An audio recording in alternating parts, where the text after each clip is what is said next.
The show's called African-ish. It's about my African-ishness, how I feel African-ish sometimes, not fully, African as an African. Legacy of apartheid, bro. Hey? The Feeling African-ish. Feeling African-ish, exactly, yeah. Of, so-called colored people not being classified as African, nor, European or anything. So what are we, extraterrestrials or something? Made it feel very different. Harry die strandloper, do you remember that? Yo, Ochumato. Huh? Is that his name? Yeah, no? For real? It's Ochumato, yeah. I don't call him by the... What's Ochumato? He of was the colonialist, our colonialist education. Calling him Harry. Harry, not even Harry nogal. Right, that's so racist. With a kappie on the E. Right, that is so racist if I just think about pinnacle. It now. Yeah, think about that. Bro. It starts there. It right starts there, Harry. Bro. Harry with the kappie. Why did they put a kappie on the E? You know what a kappie is? It's that thing on the E that looks like this. And that thing is the colonial. That's the colonial shadow that looms over. Yes. Anyway, I'll give you a clear example of that. Right. Okay. In English, there's a term called Mumbojumbo.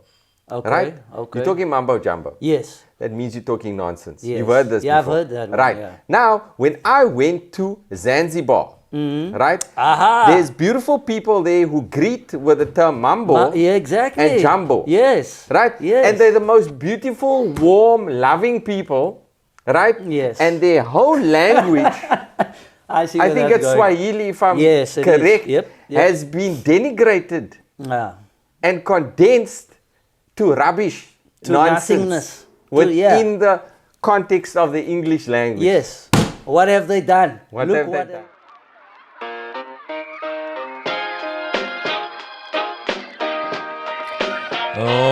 Welcome once again. Salam alaikum.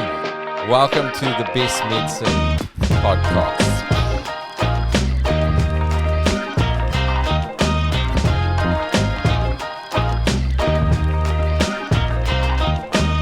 We're back, ladies and gentlemen. We're back. Right. I've officially declared to the world that I am going to go into podcasting. I don't know about that, I don't know how successful that is going to be, but I have pledged to the world that that's what I'm going to do.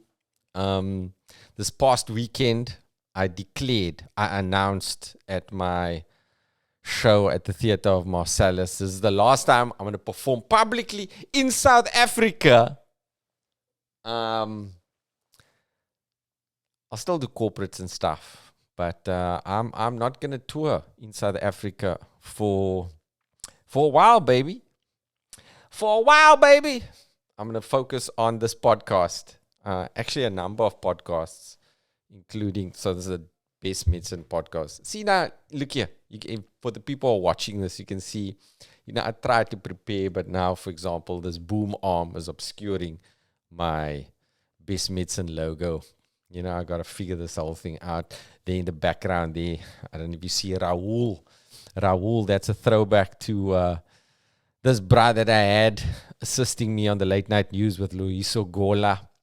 It's a skeleton that helped me do this bit called Diagnosis Time. And there is also Stand Up Till I Die, baby. That's what it means. Got Seinfeld. Chris Rock, my goats in stand-up comedy. But yeah, I'm not going to perform in South Africa for a while. I'm going to do a show in Botswana in mid-August, and then at the end of the year, I'm going to tour the UK. Apparently 17 cities. Touring is part of some group. And I don't know how that's going to be, but it's going to be very, very cold. And we're going to drive from place to place to place to place, performing almost every single night over a approximately 2-week period. And I'm looking forward to it. But a bit sad about the South African thing, but also happy because I think it's time. I've been neglecting my kids. At the last show, Mikaeel, who just recently had viral meningitis, came to the show with me, and he was causing havoc. because my wife Fazana, she just recently returned, but she was on Umrah. So I was full on single dad mode, and I had to bring my kid to my show on the weekend. And the dude didn't disappoint. Extremely disruptive, you know. I think about 6 or 7 times during the show, he's like calling me like a car guard, right? While I'm doing a show in front of 1,000+ people, I need to tell you something, Dad. Dad, I'm bored, Dad. I'm not staying here anymore, Dad. I'm going back to the hotel. I'm like, bruh, I'm doing a show. You can't just go back. I'm going back. The bruh just walks. What am I supposed to do, bro?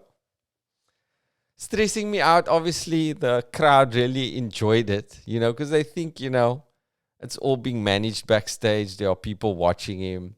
There were people there, but like, he has a mind of his own, and he will do what he needs to do to get what he wants. And especially since he just had viral meningitis, I've been doting on him. I've been with him in the hospital, you know, acquiescing and agreeing to every single ridiculous need that he wants.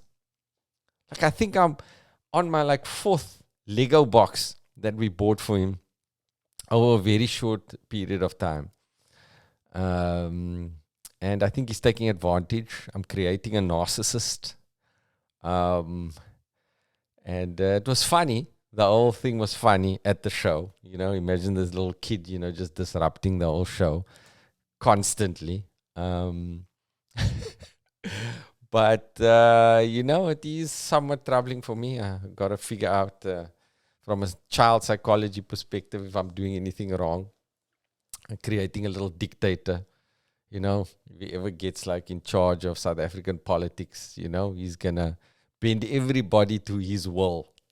Ta-da!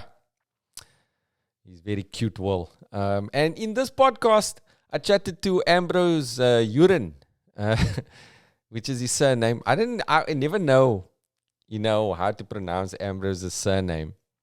I think it's Uren, but spelled U-R-E-N. Yeah. And yeah, that is unfortunate. We didn't talk about it as a possible potential for his entry into the world of comedy. Having a waste product for a surname. But we didn't talk about that. But we talked about a lot, you know. Originally a breakdancer, but he always loved jokes. And we break down the comedic mind. I've been confused about what the basis of this podcast is supposed to be, but I think ultimately it's a wellness podcast. It's about mental health for me because, you know, I've been like letting little tidbits out of late that, you know, I'm not doing well psychologically. Some people have thought in my life, in my personal life, that, you know, that's kind of obvious. Riaad is losing his mind. He's losing control. So I've decided, you know, this is one of my therapeutic tools that I am going to embark on, you know, to heal. Another thing is now I need to start. I watched the Arnie documentary. Yeah, you wanna understand the benefits of visualization, visualizing the future and the potential that could exist. You watch that documentary. Arnold Schwarzenegger is a freaking amazing guy, dude. He's absolutely amazing. He was like in his teens. He was like, when I was in my teens, I was seeing myself on the stage. I was seeing myself on the stage with everybody chanting my name, Arnold, Arnold, Arnold. And just a few years later, the reality, it happened in reality. It is an amazing example of visualization. I recommend watching this thing, bro. A psychopath, but an amazing individual. Yeah. I hope this is gonna go okay. Last show. So I'm gonna exercise inspired by Arnold. I'm gonna start my push-ups again. Push-ups, pull-ups. right? I've got loads of journals, right? One for every aspect of my life that I'm trying to get in order. And I plan to write in these journals every day, and on an iterative process, I hope to, get control of my life again. I know, we put things out there in the social media space, and it seems like, everything is amazing. Look here, I have a lot to be grateful for, but there've been a lot of challenges. Let's just say that. A lot of challenges of late, and, I think this is it's a common thing. It's a sign of the times. We live in a chaotic time. And I think we need to revert to first principles to emerge from this. So I hope you join me on my journey. If you're feeling the same way, mentally you're not in a good space, physically you're not in a good space, we're going to focus on physical health, psychological health. And we're going to use humor and creativity, to facilitate this. This is what we want to do. So we're going to learn, we're going to laugh, and we're going to find tools and techniques to survive in this world. One of the techniques that I do is as you can hear, making funny voices. This is what I do. To the chagrin or embarrassment of my kids. Oh, Dad, talk normally, Dad. Don't always make a voice, Dad. When they were kids, they used to love it. Now it's like, oh, Dad, no, just talk. Even my baby now is, Dad, don't talk in that voice, Dad. I want to talk to Dad. And it's like, you are talking to your dad. You're talking to me now. You're talking to me. Don't talk like Daddy, not to Arnie. I'm rambling, but it's part of the process. Fail forward if you haven't listened to any of these podcasts. Some of the earlier ones I've done have been quite deep and profound, drawing on many sort of spiritual tools and religious books to, get myself perspective and understanding in life. Check out the old Will Smith and Chris Rock podcasts, the fasting podcast. The first episode in this show, I talked a whole lot of nonsense. But if you want to listen to the podcast or watch the podcast ad-free, because if you're seeing this on YouTube, there'll be lots of ads. And if you're listening to this on Spotify, there's lots of ads, right? But on Patreon, I'm offering all of this ad-free. Ad-free and early with bonus content. Discounts. You also have access to my comedy specials. All my comedy specials online for free. Also, Voices in My Head, which is my latest comedy special that's going to be released soon. I don't know where, because we're showing it to various streamers. But I don't know if I want to do that or I want to release it on my own. Okay, watch the space. I'm going to make an announcement very, very shortly. And then we're just going to continue with this podcast. Probably got 3 listeners at the moment to the podcast, but dude, if you've seen my other stuff, I will not rest until this is an excellent offering, and hopefully I can do something that merges my 2 careers. People know me originally as a medical doctor, and many people know me as a comedian.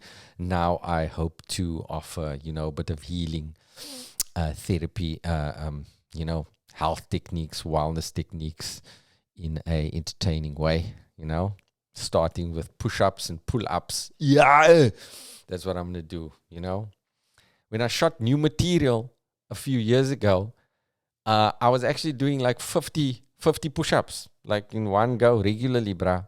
With ease, My pecs were like popping, bruh. And my shoulders look good. My triceps look good. Now, bro, under all of this, that's why I'm wearing these hoodies, the slight man boob is sort of developing, the floppiness of the chest area, just hanging a little bit like that, Also, the hair around the nipple doesn't help, This is what happens to people my age. But that's all going to change, bro. Soon. I'm inspired by Arnie. Gonna 6-pack, 9-pack. Give me 3 months, bro. I won't be wearing so many layers. I'll be wearing muscle tops. You'll see me. Inshallah, make dua. And I hope that you guys join me on this process. We're going to exercise. We're going to eat well. We're going to try and, incorporate sound, healthy psychological techniques in this podcast. And we're going to laugh, tell stories, and, dissect the comedy mind. And today I chatted to Ambrose Uren, who is going to do a show in Edinburgh at, I think, the end of this month. Or actually very, very soon, the Fringe Festival. Enjoy this conversation with Ambrose. So, bro, thanks for doing this. Thanks for having me. Hey? Yeah. So you're going to Edinburgh? Times. Yes, Edinburgh Fringe Festival, the mighty, giant festival, yes. When do you leave? I leave on the 30th, Sunday 30th July, this Sunday. Hectic, bro. No, it's hectic, it's exciting, it's nerve-wracking. I don't know what to expect. Mm-hmm. It's a lot. Have you been to Edinburgh before? I actually have. I've been there twice, but not for comedy, for dancing. I did some dancing stuff there years ago. At the festival? Not at the Fringe, at a different festival. Edinburgh has a lot of festivals, jazz festival, arts, all this. Yeah. So we went with some, like a foreign exchange thing as a dance crew, and then we did a whole tour of Edinburgh, Liverpool and thingy. But yeah, Edinburgh was a part of it. So I got to see the layout of the city and how it runs. And now you're in your old age, no more dancing. No more dancing, the bones have stiffened up, so now I've just talk. I just talk now. I keep it into, things have changed, but it's good. It's still, I'm still there. So I'm still happy to be at least going places doing what I'm doing. How many years ago did you go there? Edinburgh, the last time I was there was maybe 8 years, 8 years ago. Right. Yeah. And purely for dance. That was purely dance. I was I was still in my crew. I am still in my crew, Immortal Style. And we were lucky enough to go and perform in Edinburgh and have some fun. It was cool. It was like a whole street festival in the streets, dancing for hours. Now I can't dance for minutes. Yeah, like Immortal Style, but mortal body. Mortal body now, totally mortal body. But we learn. It's fine. Now it's like, it's a coming of age of a different art form. Yeah. Do you include any of your break in your stand-up? A lot of people ask me that, but I try. I have a few gags that are very physical. Yeah. And if the stage allows, I always say if the stage is big enough, I'll whip out a little something. If I need to. But no, for the most part, I keep the moves for the club scene. Right. The, training with the boys. That's it. Yeah, keep it there. Do you still work out with your crew regularly? Not regularly, not as much as we used to, because guys have gotten older also. Guys have married and all this. All of that. Priorities. So we don't get together as much, but we still connect, and every now and then we jam and let our limbs loose and remind us of the old selves we used to be in our 20s. I'm interested to know how it feels to be a dancer as you become older, because very different to stand-up, where stand-up in many cases you become better as you get older. Yeah, dancing you get worse. Everything gets worse. Your body everything feels heavier and Sorry to interrupt. Yo, come, young boy here. Come here. Because you're standing there while I'm doing a podcast with an uncle. So let's just come say hi. Say hi. Just quickly, run in quick and then you can run out. Nachi. Quickly.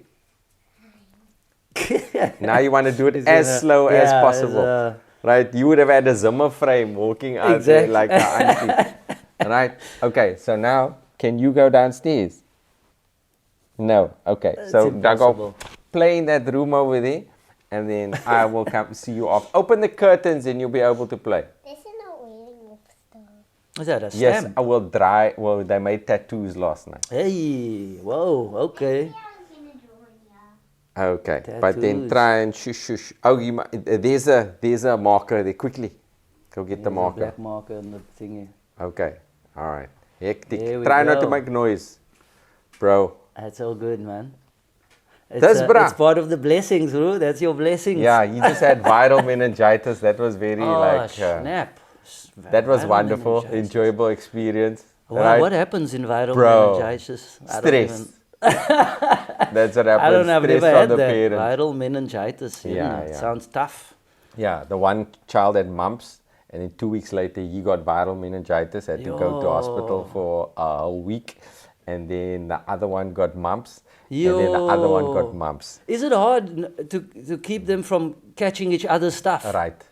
Yeah, Very difficult. because they hang out all the time. And now we like, quarantine. You can't Even quarantine. Do you I do quarantine one quarantine at a them. You know what? Everybody wears masks, right? We thought it out. lockdown situation? Right, it was. It is. Yeah. Yeah. But they still pass it on to each other. Like you didn't have the temperature. The You see, you temperature need gun. that, See, I bro. need In that. every And room, that- you must. Teet. And that signing in thing. Yeah, and a sanitizer on every corner Yes, of the house. I didn't have that. You need that. Yeah, bro. I needed to Come on. upgrade. Don't forget. Yeah. Never forget. Yeah, we went through it And for now so it's- long and now I forget. Yeah, no, bruh. I find it fascinating how people forget. They're sneezing on each other in The public again not and stuff. caring, Yeah, people you know? are just back to forgetting. It's like normal. And like everybody's everything getting just- sick exactly. a lot, bruh. Yeah, no, it's happening. It's winter again. Yeah, So, yeah. but people forget quickly. Yeah, so you're going to go to a place with all round winter.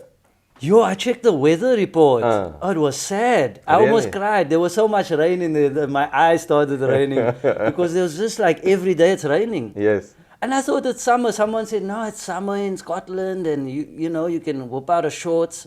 Yes. I repacked my bags yesterday. I was like, no, jackets, hoodies, polo necks. Yes. Yo, I had to change my whole game up. But Yeah. okay, it's winter here. I'm You'll just see, gonna bro. get used to You'll yeah. see, bro. Yeah. New No, look, experiences. I still know from the last time it was cold there, but I wasn't expecting like now to Like- be, I thought Yeah. it would be summer. Yeah, maybe it'll be okay. Who knows? When you come there, bring the African I bring the sunshine. sun. Yeah, I hope to be the sunshine out there. I would hope so. What's the name of But the show? The show's called African-ish. Uh, Yeah, it's it's about my Africanishness, how I feel African-ish sometimes, not fully, African as an African in Africa. yeah. But yeah, there's also a lot of stories about my life and just a bit of info about me, and then Legacy of apartheid, bro. Hey? the Feeling legacy of African-ish. feeling African-ish. Exactly. Yeah. Of so-called colored people not being classified as African nor European or anything. So Yes. what are we? Yeah. Extraterrestrials or something. Made to feel very these are different. that's the feel of the show. Harry die strandloper, do you remember that? Yo, Ochumato. Huh? Is that his name? Yeah, no. For real? It's Ochumato, yeah. I don't call him by the... What's Ochumato? Ochumato, he of was the colonialist, the colonialist our colonialist name. education. Calling him Harry. Harry, Then, not even Harry nogal, right? the accent. That's so racist. With a kappie on the E. Right? That is so racist if I just It's think the about pinnacle. it now. Yeah, think about that. Bro. It starts there. It right starts by there, Harry. bro. Harry. Harry with the kappie. Why did they put a kappie on the E? You know what a kappie is? It's that thing on the E that looks like this. And that thing is the colonial shadow that looms Right. over. Yes. Anyway, I'll give you a clear example of that, right? Okay. In English, there's a term called Mumbojumbo. Okay. Right? Okay. You're talking Mumbojumbo. Yes. That means you're talking nonsense. Yes. You've heard this Yeah, I've before. heard that one, Right. yeah. Now, when I went to Zanzibar, right? Aha. There's beautiful people there who greet with the term mambo. Yeah, exactly. And jumbo. Yes. Right? Yes. And they're the most beautiful, warm, loving people. Right? Yes. And their whole language, I see. I where think that's it's going. Swahili, if I'm Yes, it is. correct, Yep. has been denigrated Yeah.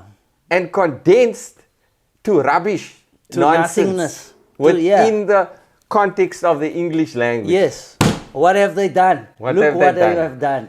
Mambo and Jumbo. Beautiful greetings. Right. Now you're talking Mambo Jumbo. That reminds me of when yo, people bruh. called Mikaeel Wacko Jacko. Uh, You know, a lot of people still use that. You remember Wacko Jack? He didn't like it. Yes. I found out in an interview. He said, whoever is spreading these rumors about me, please stop. I'm not Wacko. I'm not Jacko. I'm Michael Jackson. He cried in the interview. Yeah. And I thought, I've been saying Wacko Jack. My mom says, Wacko Jacko, like it's cool.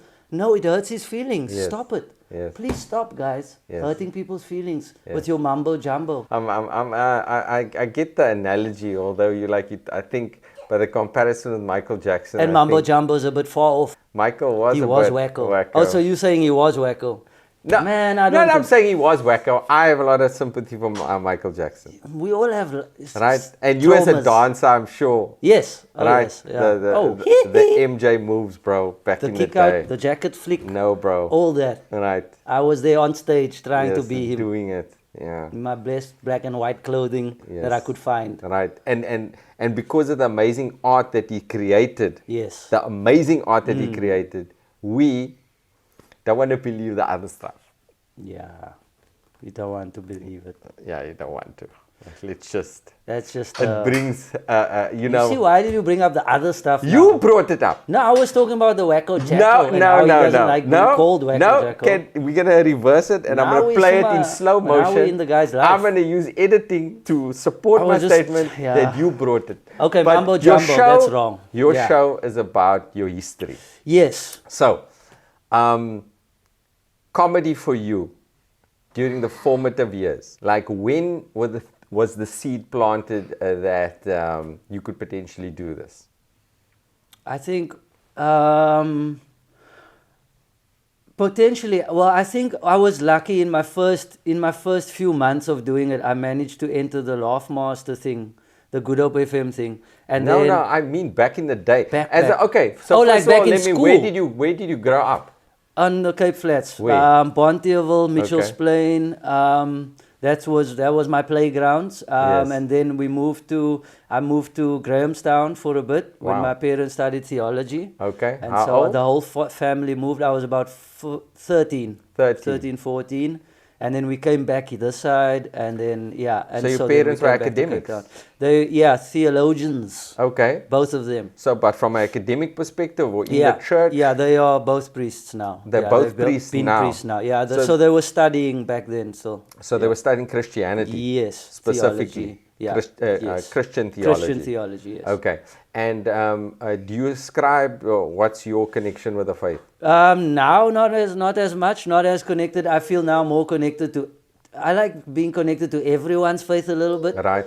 So I've kind of branched out my wings a bit. But yeah, I grew up in a conservatively strict Christian home. Like, I wasn't a TV game guy, not even a TV game, a game shop guy. I wasn't allowed the game shops and the things. I was more at home, just, walk the good walk. Like games, like it comes from the devil vibes. Yeah, back then it was. Yeah, well, not so much even games come from the devil. It was game shops. Like the game shop itself was a threat. That's where the guys come pull you in, and So those type of things were threats. Like, don't go there. That's where the bad guys are. Don't go here. That's where. So it was more like that. It wasn't like, Satan is in the juice at the school. No, it wasn't like. Right. It was more. Just don't stay away from the energies, So they were kind of protecting me in a way also. I understand now. Yes. Back then I was like, why can't I? Yes. You protest. Yes.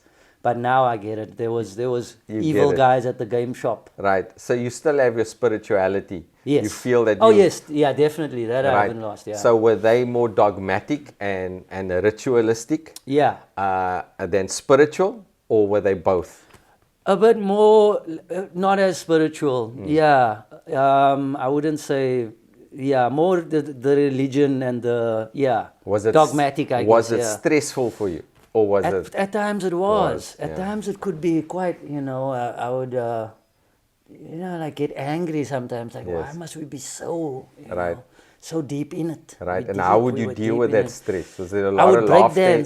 I would go breakdance. I would go dance and just any type of stress. Up until my late 20s, I would dance it off. Right. That was my, So and in your terms of your parents, any like, were they good at dance or was it No, they didn't even like, they didn't like it at first. They were Right. like, oh, that's where the bad guys are. Also. That was like the tuck shop situation again. Right. They didn't want to drop me at the first competition. I remember I cried just to be at a competition. I was like 13 at the time, and there was Battle of the Year. It was a big thing.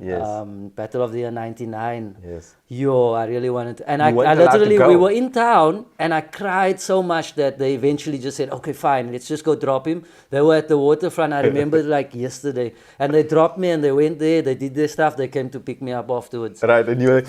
And I was like, yeah. Finally, I could see breakdance and be with the culture, you know. They didn't want me to, they were very protective of. But after a while, they got used to that. Okay, they got he to dances now, yeah. To the point where I would introduce like breakdancing in the church, you know. Like, then after a while, people were cool with, you know, spiritual dancing happens in the church. And then... You know, I was like, oh, but there's a new dance. Why not utilize this? Yes. You know, also so in the you church. were able to... So then I kind of bridged the gap there with, you know, the cultural difference of what dance is, and also it's acceptable just to, it's still a movement, you know. So kind of I performed in church eventually. That's what happened. I performed in churches a lot. Church gigs. Hectic, bro. Dancing, breakdancing, spinning on my head, you know. I can't ever see that happening at the mosque, bruh. Never, bro. Would that happen? Yeah. Would that ever happen? Like, I mean, I don't think so. No. I don't think so. But there's no like spiritual dancing even in a mosque. There's no like moment of... No. Is there? For example, the whirling dervishes. Okay, yes. Right, but you that's a see the whirling, thing. there's already a whirling, so you can spin on... there is a dance, but you see we also have and that's also, I think, it's from a Sufi and a more spiritual tradition, right? In certain sects of Islam, that's like completely not okay. Yeah. Right? Totally taboo. Yes, and even our relationship to music, we got to interact with it in a wary way, because that is also seen as an opening to some of the bad stuff. Yes, right? yes, for sure. But it's all, you know, a lot of these things are very debatable, and it's dependent on your personality. I find as a person that I'm an open person. There's a lot of openness. Yes. Right? Yes. So I experience a lot of joy, and I feel a lot of contentment, and I feel comfortable in myself when I am listening to people who are different to me and learning about them, and their way is not a threat to me. Yes, exactly. I actually enjoy, you know, the fact that there's so much diversity. However, there are people who are more sort of conservative in their personalities, who actually feel a lot of fear. If they're fear-based, all these new ideas, any changes, any progression, it actually makes them feel very scared and unsettled. True. Right? And they see it as a threat. And that's informed by the personality. True. So you grew up brothers and sisters? I have two sisters, two younger sisters. One's getting married soon. Are you the old one? I'm the Buddha. The Buddha, okay. Or the big brother, as Buddhas are called. And are the younger sisters also... conservative, or have they? Yeah, fairly. They are chilled. They're very laid back, chilled. They're not like me. Yes. I want to be out there. Stuff. Explore but they are chilled, conservative, quiet. But they come to the shows. They come to the shows and enjoy a night out, and And the humor, where does the humor come from? Like anybody in the family? I think, my family's, the word we use is Komieklik. Yeah, Komieklik is, how do you explain that? How do you translate it? It's like comical. Yes. I have a lot of comical people in my family. Right. The colorful personalities. I would say my mother also is quite even in sermons, she'll drop a gag every now and then. I'm like, yo, that was a fire punch, Mom. But even my dad, my family's very jokey, playful. Yeah, so they are playful, they are jokey. Totally. So they're not Komieklik and unaware of their Komieklik. No, they are aware. Because a lot of people who are very Komieklik and have no idea. No self-awareness. Okay, so that's where the humor came, your sort of But a lot of creativity. Do you think there's a lot of creativity? Yeah, well, creativity. I think there is, but I don't think. I think I'm the most artsy. Yes. Most like in my family. I think I'm the most. I would. When I was younger, I drew a lot, and then I started dancing. And like everything I've done was always art vibe. So I think I'm the most artsy, if that's a where does that person come in my from? house. I don't. Oh, actually, you know what? Funny enough, I have uncles who. Well, I have uncles and aunts who actually play music. Okay. And I have a great uncle that paints. He used to paint in the gardens. He used to sit there and paint like. Yeah, I'm just remembering now, my mom would always tell me, you take after this uncle when I was painting still in school. You take after this uncle, Anything you do, you take after uncle, I realize. Like, you're too naughty, you take after this uncle, there's always an uncle you take also after. on your father's side of the family. Always on the opposite, if it's negative. Yeah. So I took after a couple of uncles perhaps and aunts that were musically inclined and visually painting wise inclined, but no one else was performance art. No one would. So dance was sort of your main outlet of expression, but you were a creative child, but dance was your thing. Dance was when I found now when did comedy, where did that metamorphose? The metamorphosis happened. I would say around when I was in Makanda, Grahamstown. Okay. When I was there around grade 8, grade 9, I started linking with some friends and they were funny cats, Right. And then what happened was I actually had a joke book in grade 10. I actually would start writing, those old school jokes. There was a black guy, a white guy, and a colored guy. Yes. Non-woke. Yeah, those will ones. not be allowed today. A lot of those jokes, I would memorize them and just tell them in class. Yeah. And I would the first memory of me doing a stand-up type of thing was in primary school in Bonteheuwel. Oral. It wasn't even oral. Literally, the teacher from the grade 7s called 2 grade 6s, me and a friend of mine, to come and entertain her grade, their class. Right. And so now we in the class, and my friend goes first, Lance, and he like the two of us were jokesters, people knew. Yeah. But he was funnier. Yes. I always thought he was funnier, and he had he remembered the jokes. Yes. Did he know he was funnier? He knew he was funnier. Right. Also. Did he know that you knew he was funnier? No, he didn't know I knew he was, but I knew he was funnier. He knew he was funnier. So he started, and he goes up and he tells these jokes from memory, and just, he's got them going. He's killing. And then I go after him, and I don't have jokes from memory at the time yet. So I do one from memory, they laugh, and then I'm like, now I have to make stuff up because I still have time. And now they go, no, continue. And I start making up a story. But it was such a horrible, like it went nowhere, and I was just making things with my face, and people were like, huh? And then it was like a death. Your first death, bro. And people were like, okay, let's give him a consolation clap. I got a consolation clap. And I just remember feeling that feeling of like, I never want to experience that again. Prepare. And then since then, I would go and collect those jokes, those long story form jokes. That's high school. That was actually primary school. Before Grahamstown, yeah. And then in Grahamstown, I had the book, but after a while, I kind of went more the dancing route, and then the book, the joke telling thing faded a bit. And then I just started dancing. Joke telling was actually the initial thing. I promise you, in Bonteheuwel, in my class, I was a jokey guy. I was also the dissing guy. Yes. Like your ma so vet, your kop is so groot, all those things. I was that guy, and I would get bullied for that because people knew I had a very sharp tongue. I could diss you, but I have to run after that. I was fast as well, so I could say something and get out of there as quick as possible. That was my route. But since primary school, I've been a jokey, type of, not a class clown. I wouldn't be crazy in class, but when the moment calls, I can whoop out something. You can say something. Yeah, they'll be like, nah, Ambrose, vertel hy eener. Yeah, so then the stand-up or the joke telling metamorphosed into the dancing. And then when did it re-emerge?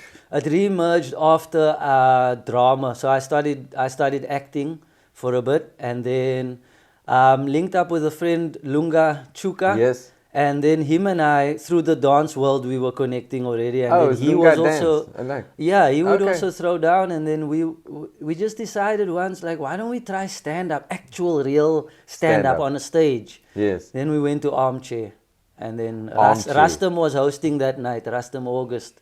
An awesome guy, RIP. Yeah, he gave us he was the guy we spoke to. Yes. That night, and I remember he was also having a rough, like he was having Rough like one night. of those dying sets nights. But he was so angry, and he kept going with the energy that it was hilarious. It was to watch. interesting. Yeah. It was hilarious. That's the funniest Because thing for comedians. Yeah. that night he wasn't supposed to host. I think Christian Cup or something. Someone else had to host, and he was angry that he had to host. Yeah, so he was upset the he whole was night. just doing an angry set. But then we approached him afterwards, and he was like, "Yeah, no, come through here." He gave us a date, and then from there, we managed to get our first spot at Ragazzi in town. Yes. That was still a thing at the time. And then and so that was after studying acting. Now that was like post like dancing. I was already doing gigs and stuff, but in the acting gave me a bit of confidence also, just to actually step on stage and do it, because I had it in the back of my mind all this time. Why do you do comedy? Because it's a very unique individual I've found that has the inclination to do stand-up. Right? Yeah. To do it in front of people as a specific type of personality, and everybody has different emotions or reasons for doing it. Why do you think you connect with comedy so much? I think the reason I connect is because I'm used to making fun of my own tough situations. Right. Like I've always been able to laugh at even when things would break in my life, I always go, "Oh, why must my things always be so broken?" And other people, like I always find something that I can laugh at in my own life. Like when things have been rough, like at one point I was living alone and I had like bread and onions left. Now Onions. That's all. And my friend came over And we you have ate to bread put and the onions on the bread. So I would fry the onions, eat that on the bread. That was like the last of the meals. But the friend that was with me, Right. we were so like. You we were just crying like because you're depressed we're and the crying, onions. And yes, but we're eating onions, on bread. But that alone, I wasn't like, I can't be sad about this. This is hilarious. So I always found that I think the difficulties around my life I've always been the person to laugh at things. And also when I was younger, I would be the guy to inappropriately laugh. I was the inappropriate laugher. When the joke is over, I'm still laughing. Yes. When people have stopped laughing and it's serious, I'm still laughing. Yes. I got in trouble on set many times for that, because sometimes I'll do a drama series, and one day I remember there was a funeral scene and I was the only one laughing. I couldn't stop laughing, but it was all these people around like a coffin, and the camera pans around all of us, and as soon as it got to me, I just burst out laughing, because there was something funny about this fake funeral thing. Yes. And that triggered me, Right. right? And so that's when I was like, no, man, like I realized that I'm a That's bit you. childish also in a way. I sometimes find inappropriate times to laugh, and inappropriate, when everyone's serious, then I'm thinking of, why is this like that? Yes. And then my mind just But does if that. you've been through difficult, then I'll go back. Yeah. And if you are wanting to share, Yes. right? Yeah. Did you used to laugh at very harsh things when you were younger?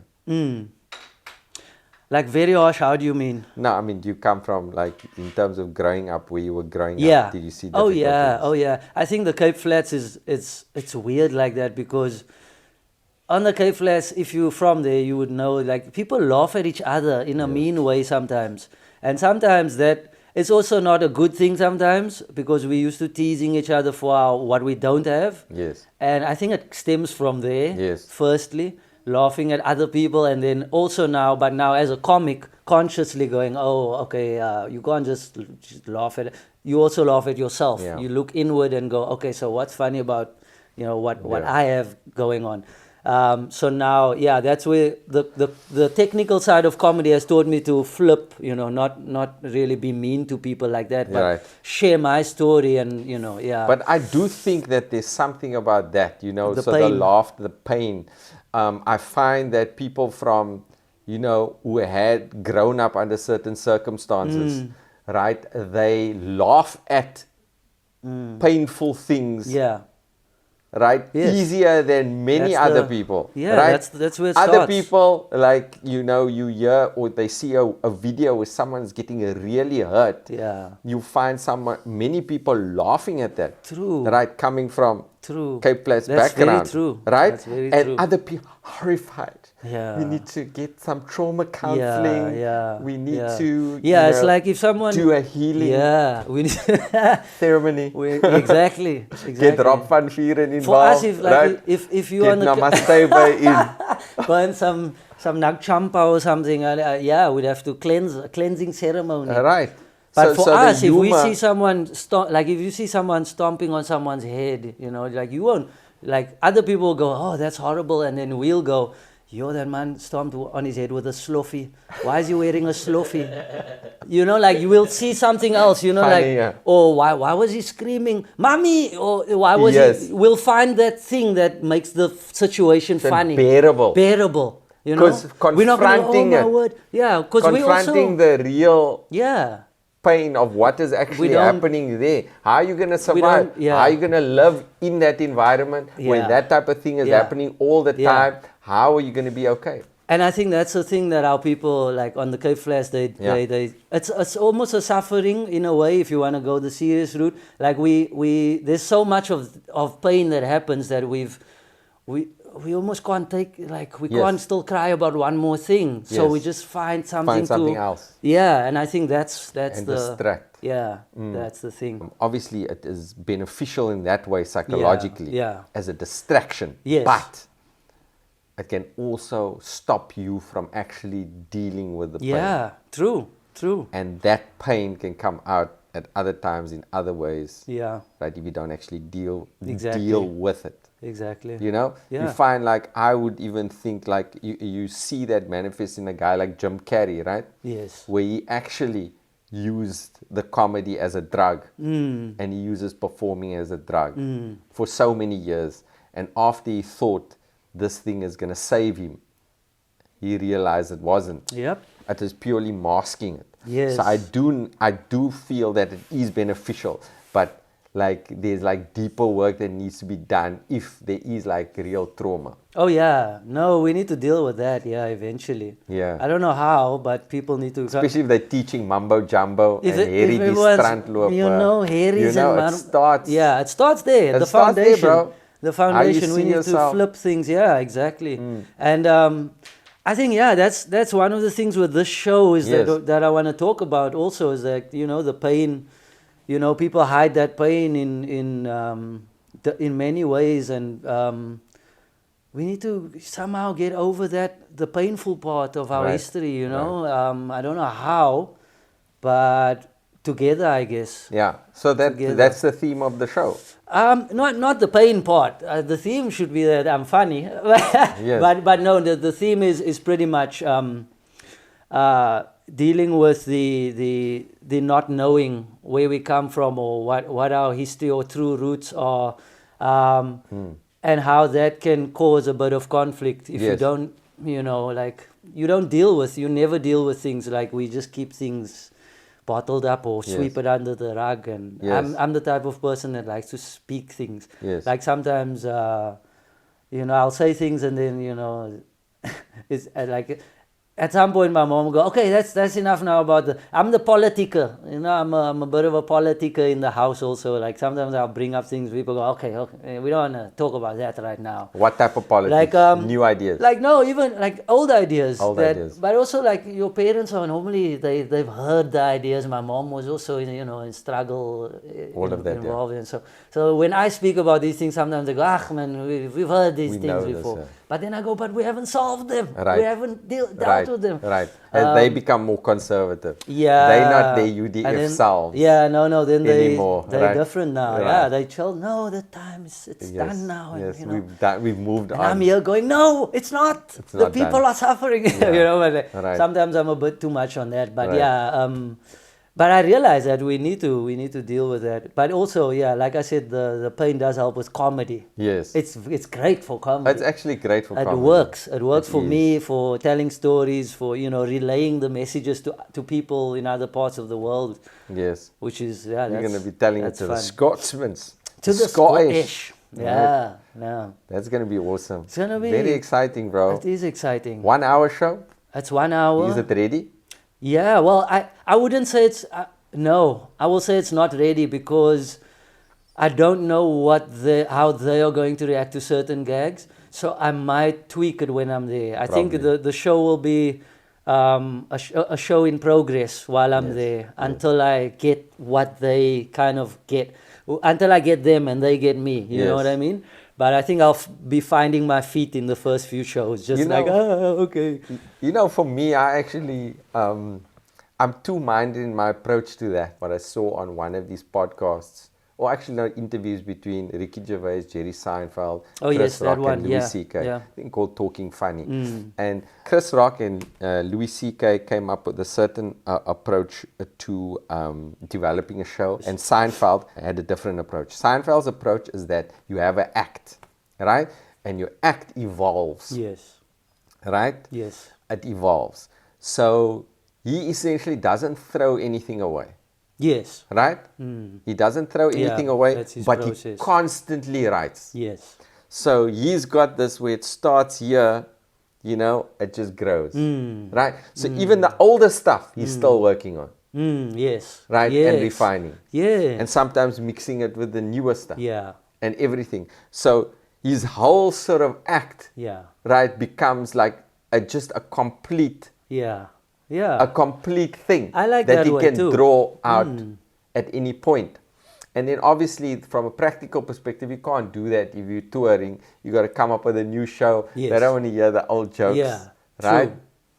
So you can't do that. So you're going to have to, when you come up with a new show, you're going to have to do new things and different things, right? So I've sort of kind of borrowed from both in a sense. So for corporates, what I do is I just sort of do that Seinfeld-esque type of thing and build and tweak and change and evolve, right? The material. Yes. And when I do my own one-man shows, every single time has got to be different. Okay. Right? All right. So no older gags in the new shows, nothing. Okay. It's a completely different time because a lot of times it's a snapshot of my life at a particular point in time. Yeah, for right? sure. And then, however, then I also just go, sometimes I look at my material that I evolve and I change and I go, right, yes, why couldn't I have filmed this? Because it's better now. Yes, this routine is better now. True. It's aged better, yeah. But the benefit of that is, in today's day and age, it's so much easier to film. It's so much easier to capture it again. Yeah. And so much easier to put that out. So I'm looking at that in a very positive way. Yeah. So the show is going to progress. It's going to evolve. Yeah, I think it will be for this run. I think by the time I get to Sweden after Scotland, I should, by then I would like to have kind of finalized the international, what the show looks like now for international crowds. Hopefully by then it's smooth sailing from there, and then I can take that product wherever else. Yes. So your aspirations are to go everywhere. Oh, definitely. Yeah, I don't think I'm going to stop. This tour will be the start of something. Me doing things. Yeah, me touring. I've already actually gotten yesterday I got another letter from another festival that's keen on. So the intention is to connect also with internationally. The world. Yes. I think this is the start of my international connection, and it's already like it's paying off. People are messaging, and they've heard now the shows on the road, and I got some exciting mails in this past week. From other festivals and people that have heard. Yes. So I think it's gonna from here it's just gonna all I need to do is just get the show as strong as possible. For me, that's my main concern. My best bits, and the bits that are gonna stand out. Yeah. I'm sorry about this, but It's all bro, good. It's all good. The man's enjoy got a Edinburgh, bro. transformer. Yeah, no, I will. Thank you. I'm keen on also seeing who's there. You know what comics are gonna be around. Maybe checking out some of the legends. I don't know if Stuart Lee's gonna be there. I would love to see Stuart Lee, because also he's got a hectic. Did you see his? I don't know if you know his procedure. Also, he does like. He would have a concept idea of a show, then he'd run that concept for like 200 shows in one theater. He'd run it like 200 times, and then he'll take it. I was like, yo, how do you... That's like next level of mastery. But then when you watch the stuff, it's also like, it's so good. Yeah. So yeah, no, I'm keen on watching some of the, people that have been doing the festivals and that are out there. Some OGs and legends, and also networking, new avenues. What's your current sort of creative process? How do you do? My process is, as soon as something funny happens, I must write it in my phone. Right. Something that's at least tellable on stage. Like not all the ideas that are funny that happen, you can write down. But if there's something that I go, oh, this could fit in within my it goes with the show type of thing, then I'll squeeze that in. Make a note of it. Go try it at a club somewhere. Do a circuit. Do the circuit with it, and then put it in the show and run the show. So the aim is the show or the bit. The aim is the both? show. So it's more at like first the it's the bit. At first it's the bit. To get the bit as clean as possible, then to incorporate that within the show so that it seems seamless also, and that then the whole show should be also then eventually as clean and seamless as possible. Because this show eventually would be, it's a product on its own. Yes. I want it to be Africanish, the product that will eventually be recorded as a special Africanish, and then I can move on. But in the meantime, I'm writing stuff that's not in the show. That's not in the show. That might not be in the show. But like Seinfeld does, just write for the sake of getting your, the muscle going. Yes. Just do that as often, so that when the time comes, I can fit jokes in and out for new shows as well. And how long are you wanting to tour? I want to, as long as possible. I can't. No, I mean with this show. With this show, I was thinking perhaps maybe I give it a good 3-4 years. Yeah. 3-4. And then 4 years. Yeah, a 4-year run would be cool, and then film. By then it should be solid as a rock. Yes. I think so. The bit should be tighter. Everything should and be. It's going to be timeless material. That's the thing as well. I want it to be, the jokes that are in here are going to be, Take out all the references also that's uniquely South African. Yes, that too. The only difference is not that we have to, in the setups, the only difference is you can never use a South African reference as a punchline. No, that's the only thing. That's the thing, yeah. You can use it as a setup. And people love it actually. True. The unique aspect of it. But the punchline has got to be something that others then they're relate gonna be to. like, huh? Yeah. What? Yeah, what? We didn't get that. Huh? Well, it's a great story, but the ending. Tiff. What does tiff mean? You know? How many times does tiff a punchline? Right? Oeh, jere. Yeah, you go, jere. And it's like, what does that mean? God, don't understand it. Enjoy it, yeah. Yeah. So that's the clarity there needs to be, everything needs to be clear and understandable. Yeah, bro. Up until the punch. Yes. But it's part of the journey. Yeah, so I don't know when this is going to come out. It'll probably be while you're in Edinburgh. Okay. All right. Is there anything like where must people look out for you on?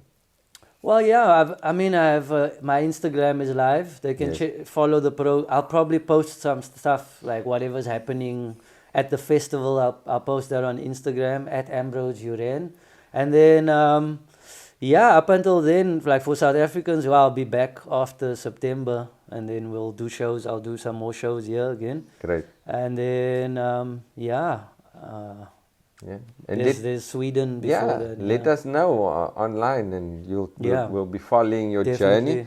And from me and my co-host with the Transformer, or I don't know about co-host or guest, more like disruptor. The landlord, I would call him. Mikaeel, the okay. landlord. Say thank you to everyone and say we'll see you next time. Come. Say You were thanks. here the whole time. Say You might thanks as and well see you be next part of time. it. Huh?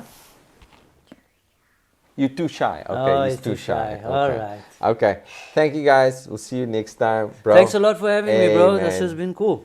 Have a wonderful time. Will do. So that's it, guys. From Ambrose Uren. I'll be back either in a week's time or 2 weeks' time. I haven't decided to make this a 2-weekly or weekly podcast. I think a weekly one is better, man. Like, I mean, I can't wait 2 weeks. The problem with me the reason why I wanted to do 2 weeks, because I actually wanted to, do some research and, offer you guys something proper. But I don't know, maybe I'll just, fail forward, as I said in a previous podcast, just try and put the stuff out. Make more mistakes. With more mistakes, you actually learn more. And, you can grow quickly. Maybe I'll take that approach. Or I'll be so crap, no one wants to listen to me. And they'll be like, whoa, bro, Riaad really fell off. Anyways, what's the point in any case? That's the title for my next comedy show. This comedy show was called Voices in My Head, and it'll be out very shortly on an undisclosed platform, yet to be disclosed platform. And the next one's going to be called What's the Point? And that one's going to get deeper. Anyways, thanks for listening, guys. Thanks for listening to the Best Medicine podcast. I hope you have a wonderful week. And I'll see you next time.